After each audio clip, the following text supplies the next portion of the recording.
General Kenobi. Happy Star Wars week. Okay, so when May 4th came around, I decided that over this next week, I was going to watch every single Star Wars movie back to back to back to back to back to back to back to back to back to back to back to back.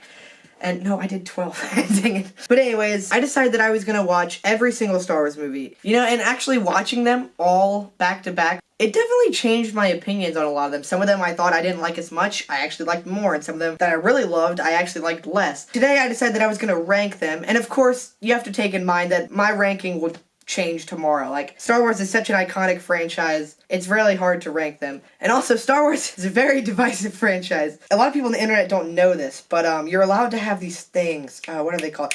Yeah, they're opinions. Yeah, you're allowed to have different opinions, which a lot of people don't know. Today, let's sit down and rank all the Star Wars movies in my opinion. Not your opinion, mine. It's mine. You can't have my opinion, it's mine. Just keep in mind that there is not a single Star Wars movie that I would actually say I dislike. I can enjoy every single Star Wars movie. There's just something magical about Star Wars. Okay, let's get ranking. I don't like sand. It's coarse and rough and irritating, and it gets everywhere. Take in mind, I do not hate this movie. It's a movie that has so many problems. It has some of the worst dialogue ever in any movie. And if you don't think so, well, Sorry, milady. You're wrong, because the dialogue is a lot of bad. Like, the dialogue between Han and Leia is so organic, and between Anakin and Padme is just so, like, wooden when they talk. It's just, ugh. But it does have some fun action, though. Like, the fight between Obi-Wan and Jango is pretty fun. I think the whole, like, third act is pretty fun with the Jedi running in, stopping the droids, and the Yoda duel to Count Dooku. I like it. I know a lot of people don't. But also, it's so weird, though, because you could have had this really cool fight with Obi-Wan, Anakin, and Yoda all coming there. And then it's like, Anakin runs up, fights, he gets knocked to the side. Obi-Wan comes up, he fights, gets knocked to the side. And then, like, Yoda walks in, and then he fights, and then he loses.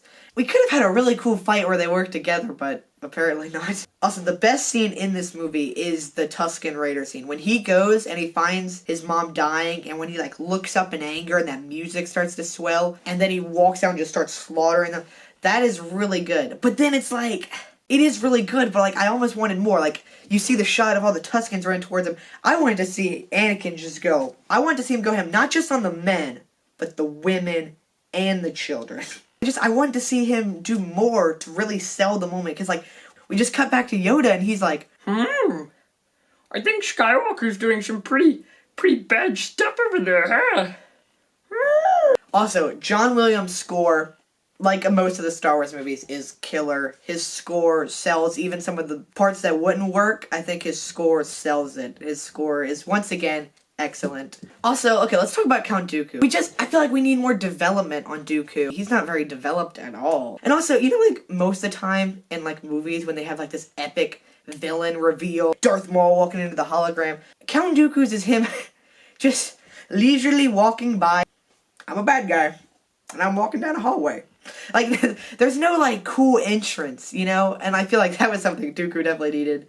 I like how it's almost like symmetry, like Obi-Wan goes to the clone factory, and Anakin goes to, like, the droid factory. It's almost like the two armies together while they're both being run by the same person. I've always thought that was kind of, like, interesting symmetry, sort of, in the movie. Overall, it's just, like, it's a movie that's sort of flawed, because, like, you have this, like, romance that some of it isn't as bad as people say it is, and then other stuff is even worse than people say it is. So overall, I think it's fun enough because it's Star Wars. It's a very flawed movie.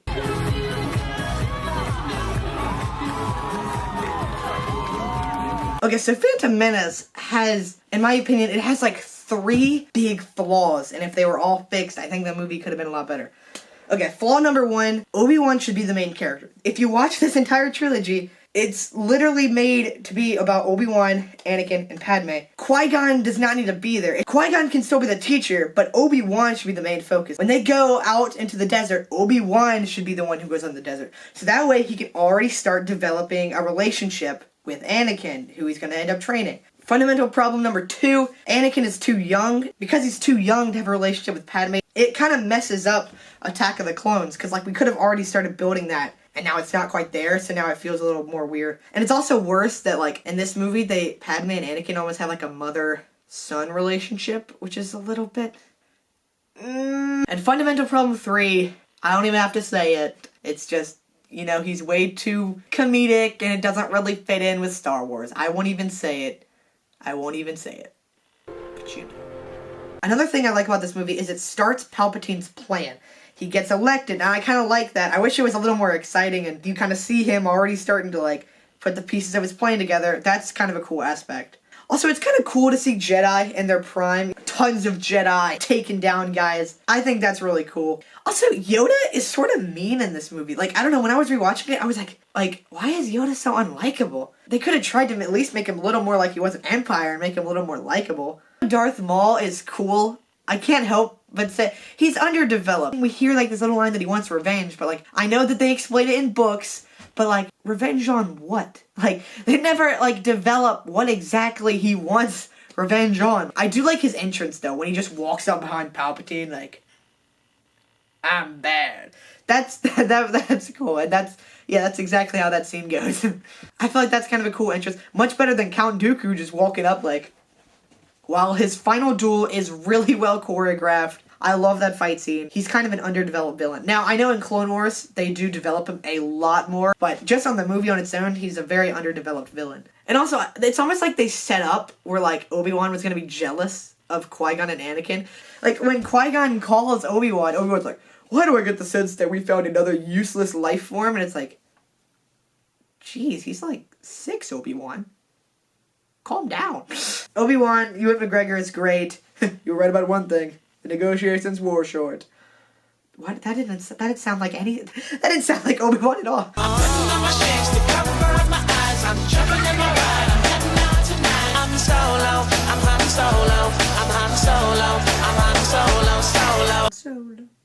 Solo. Burning in the sky. Oh, geez, we're filming. Oh, I'm sorry. That was obviously a joke. I don't like that song at all. It's bad. Han Solo. Okay, so Solo is kind of a weird movie. The whole idea of making a Han Solo movie is sort of like a cash grab, except ironically it didn't grab any cash because it flopped bad. But like it's not really that bad of a movie. It's just sort of like an okay little Star Wars movie. I think the main problem is it doesn't really add much to Han Solo. Like when I'm watching A New Hope, it doesn't feel like there's been more depth added from the Solo movie. So that kind of brings it down. I would have liked that like they add something a little bit deeper to Han Solo that maybe makes us like him even more. Some of the action scenes are fun enough. I don't think any of them are like bad, but I don't think any of them are like great. I think they're just like fun enough little action scenes. I didn't really notice this until they showed it, like they talked about it in the Honest trailer, but it's so dark. Like the lighting is not great sometimes. Like it's a very dark movie. And sometimes you're like, is that, what's happening there? I can't see. I can't see because it's dark. I think the whole cast in Solo does good. Especially, I like Alden Ehrenreich a lot. I feel like he is like exactly how a young Han Solo would act. I think he's great. I do not like L3. I found L3 like one of the most annoying Star Wars characters. When she gets shot and Lando's like holding her and she's like dying, Lando's like crying, and I was just like, hey. Woo! I wasn't really sad when she died. I actually thought they were gonna do a joke, and Lando was like, as soon as she was dying, he was gonna be like, no.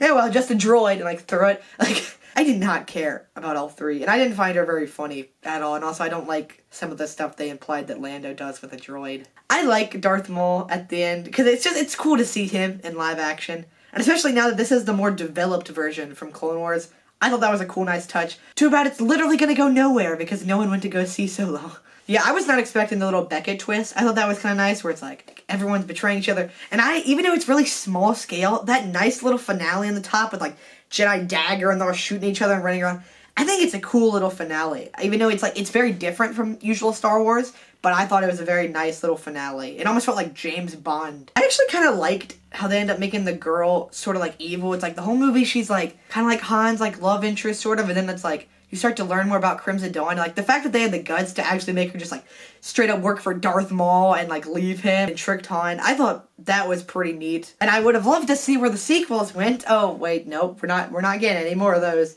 Yeah, and I think the main thing about Solo is like it's just not much more than fun. Like there's not really a lot of emotions, especially because I didn't care about L3. Just drop that stupid droid. It doesn't really add much to Han Solo. I just think it's just a nice little Star Wars movie.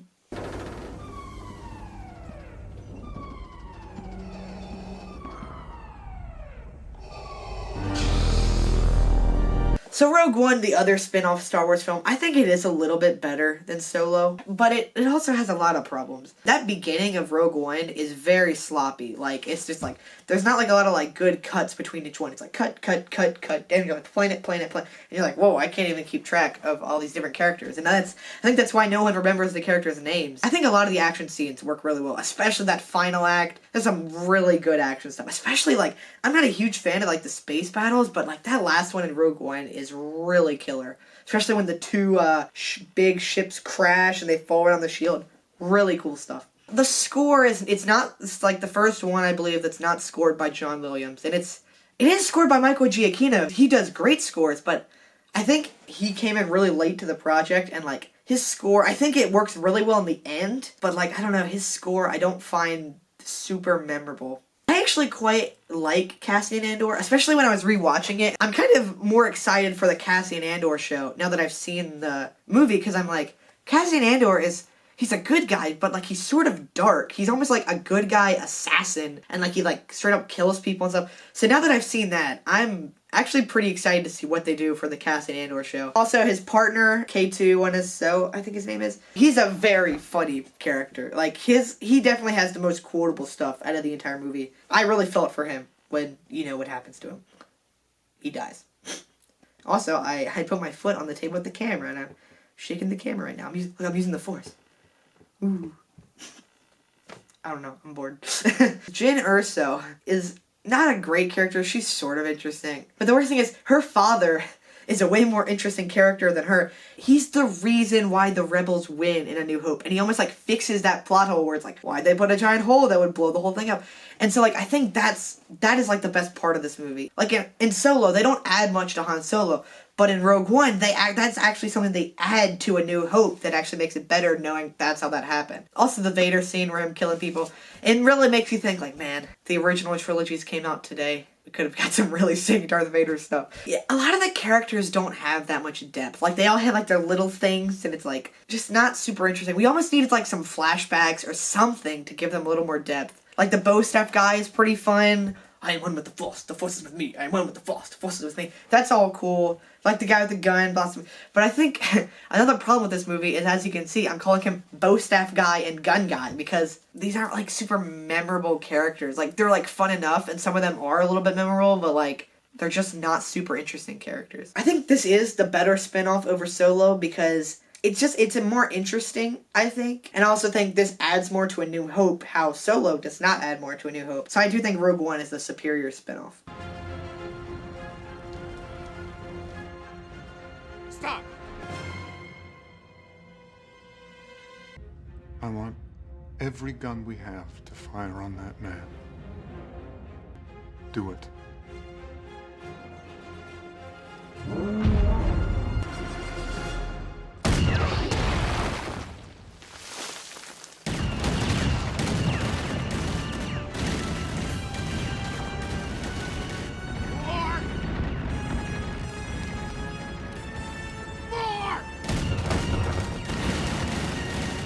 Okay, this is where the fun begins. I actually like Last Jedi. It's treason, then. Last Jedi is another one, sort of like Attack of the Clones, where it's a movie that just has a lot of problems. Like, it's not like nitpicks, it's like, most of the movie is good, but there's like huge stuff that needs to be changed. Like, the casino stuff, I don't think the casino stuff is quite as bad as people say it is. It's so weird how they do this whole quest there. They go to the bad guy ship, and then they just lose, and it's like, I think what they should have done instead, to cut so much time, and I think make it way more interesting, they just go straight to the bad guy ship. They don't need this code breaker. They go straight to the bad guy ship, and it's almost like a spy movie where, like, they're breaking into the bad guy ship. Kylo Ren is cool, and I would actually say he's better in this movie than he was in Force Awakens. He is really, like, intense. Him smashing his helmet and not wanting to kill his mom. I thought all that stuff worked really well. And I love the, you're turning your lightsaber to your true enemy. That scene was dope. It's a very well-directed film. Like, shots are very beautiful. Okay, so I get the idea for Leia flying, but I do not like the execution. I know she's not flying, she's using the Force to pull herself in, but like, I just don't even like the way it looks. Her just like, It does not work for me. It could have worked if it had been developed, but like I remember in the theater, I was so like is this like what is like what's going on here? Like it's very underdeveloped. Like imagine if we had already known she did Force training with Luke, like the scene in Rise of Skywalker was here, and we actually knew. It would have probably been a little bit better, but it almost feels like it came out of nowhere. Even though it is set up in Return of the Jedi, it still felt like it kind of came out of nowhere. Yeah, the whole crate sequence is great, except for the Rose thing with Finn. I really like Rey and Luke's dynamic. I know a lot of people do not like where Luke goes, so I guess let's talk about the stuff they do with Luke. Okay, I actually think that Luke's darkness works. Some people are like, he doesn't act like Luke. He's still like whining when he's like, go away. Like, that's so Luke. I buy into his darkness, because if you remember in Return of the Jedi, like he almost got turned to the dark side. So he's always been a little dark. And the fact that he almost got hyped up like he was this legend, and looking at this field of the massacred Jedis he trained, and Kylo rising up, he feels like this massive failure after being regarded as a legend. I buy that. I think that works really nicely. Him fighting Kylo and his steps not even creating the red, and him see around kid, all that stuff is incredible. And that's people are like, he's not even heroic. What are you talking about? He went out there, he saved the entire resistance. If Luke had not have done that sacrifice, they would have lost. And so I feel like he died on a very heroic note. So that, all Luke's stuff works for me. Maz Kanata's little cameo, it's not good. I don't like, she's fighting some monster or something, and when she's gotta go find the code breaker. And it almost sounds, the way she describes him is sort of weird. I don't think Maz Kanata is needed at all. Also, I kind of like the dynamic of Rey keeps on learning a little more about that flashback, and Kylo says something, Luke says something, and by the end you actually see the entire flashback. It's almost you keep on seeing this flashback, and it keeps on getting changed, and you're what actually happened? You finally get the answer that Luke kind of made this mistake. Also, the lifting rocks scene while Luke is giving his little monologue that I will not be the last Jedi. Beautiful. So I think this is a movie that is really good. It just, it has a few big chunks that are sort of problems that they needed kind of a rewrite. But other than that, I think it's a lot better than people give it credit for, to be honest. Hey, so, turns out, I have a big mouth, and, I said a lot of things. I said a lot of words, and it took many minutes, and I realized, you're not watching now anyways, but if you were, I've said way too many words, and I'm gonna make a part 2, so you don't have to suffer. Bye.